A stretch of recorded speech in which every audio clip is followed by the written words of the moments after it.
कि आपको आइडिया लग ही गया होगा कि वीडियो किस बारे में होने वाला है। जिनको नहीं समझ में आया तो मैं बता दूं, ये होने वाला है कि जैसे कितनी चीज़ें हमारे पास पड़ी रहती हैं और वो उसका हमें कोई भी यूज़ नहीं होता, सिर्फ वो जगह ऑक्यूपाई करती हैं, हम उन्हें ऐसे ही मतलब पड़े रहन देते हैं, पहनते भी नहीं हैं। तो इससे बेटर ये होगा, हमारे पास बहुत सारे कपड़े चीज़ें हैं जो हम दूसरों को दे सकते हैं, जो उनके लिए बहुत ही अच्छा और हमारे लिए कोई मतलब वैल्यू नहीं है। तो इसलिए मैंने स्टार्ट किया अपने घर से ही, जहाँ मैं रहती हूँ वहाँ पर हॉस्टल में आंटी आती हैं, तो मैंने उनको एक टॉप दिया। और फिर अब हम आगे बढ़ते हैं संगम की तरफ। वहाँ पे थोड़ा सा काम भी है और ये हुआ कि कुछ कपड़े भी हैं मेरे पास, 3-4 कपड़े जो मैं नहीं पहनती हूँ, थोड़ा थोड़ा करके मैं ऐसे देती जाऊँगी, तो मेरा भी यहाँ पे जगह कम होगी और नए कपड़े फिर मैं ऐड कर पाऊँगी और दूसरे को भी यूज़ में आ जाएगा। तो पहुँच गए हम संगम।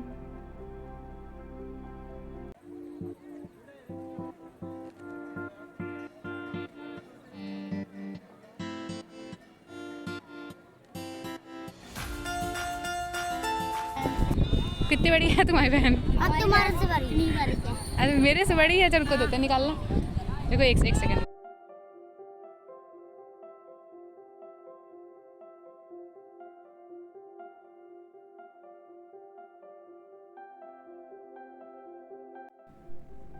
इसने ये कपड़ा रखने के बाद फिर ये बोला कि अगर ये नहीं, इसकी जगह कोई दूसरा हो तो आप मुझे वो दे दो। तो मैंने कहा चलो ठीक है, अच्छा ये किसी और को दे देती हूँ, इसको ये दे दिया फिर मैंने।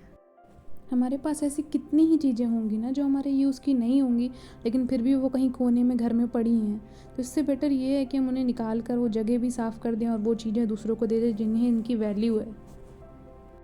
अगर हम सब चीज़ें कुछ कुछ अपने लेवल पे दूसरों को देने लग जाए जिन्हें ज़रूरत है, तो फिर कितनी हेल्प हो जाएगी लोगों की, है ना। ये कपड़ा ये चल जाएगा?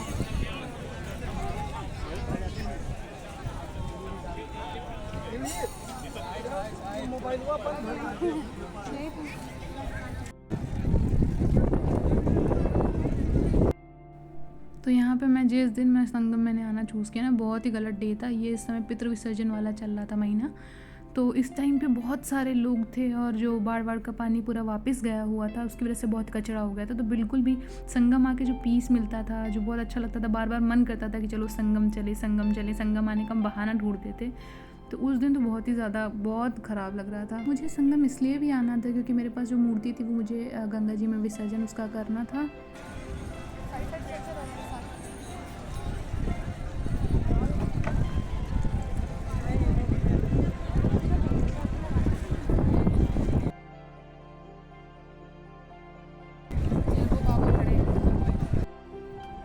मैं इसे तो सबकी रिस्पेक्ट करती हूँ, ये जो मतलब बाबा वगैरह रहते हैं वहाँ पे, लेकिन इसका ये मतलब नहीं होता कि आप कोई गया है तो आप उसके पीछे पड़ जाओ एकदम, उसको हर जगह मतलब पैसे मांगो। जो भी अगर आप मांगो, किसी को देने का मन होगा तो वो अपनी खुशी से देगा, किसी के पास नहीं है तो वो नहीं देगा, मगर किसी को परेशान नहीं करना चाहिए।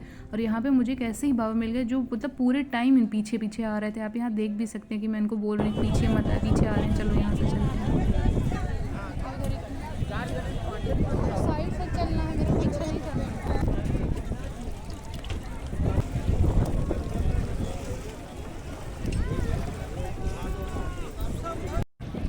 सॉरी, इतना ज़्यादा मतलब हवा बहुत ज़्यादा चल रही, भीड़ भी बहुत ज़्यादा, मैं ज़्यादा कुछ कैप्चर नहीं कर पा रही हूँ फाइनली। यहाँ से थोड़ा कुछ हद तक आपको अंदाज़ा लग गया होगा कि कितनी भीड़ थी और क्या चीज़ें चल रही थी। इसलिए हम बिना टाइम वेस्ट किए वापस आ गए। फिर हमें रास्ते में ये देखी तो हमें लगा एक इसे भी दे देते हैं। हमने ये डिसाइड किया था कि हम रास्ते में से रैंडम जो बच्चे या जो लोग मिलेंगे उन्हें किसी को भी ऐसे बाइक देते जाएंगे, मतलब वेट करेंगे इस तरह बैठे हुए जो लोग रहते हैं संगम के किनारे, उनको नहीं देंगे, जो ऐसे रैंडम मिल जाएंगे उन्हें हम देंगे चीज़ें।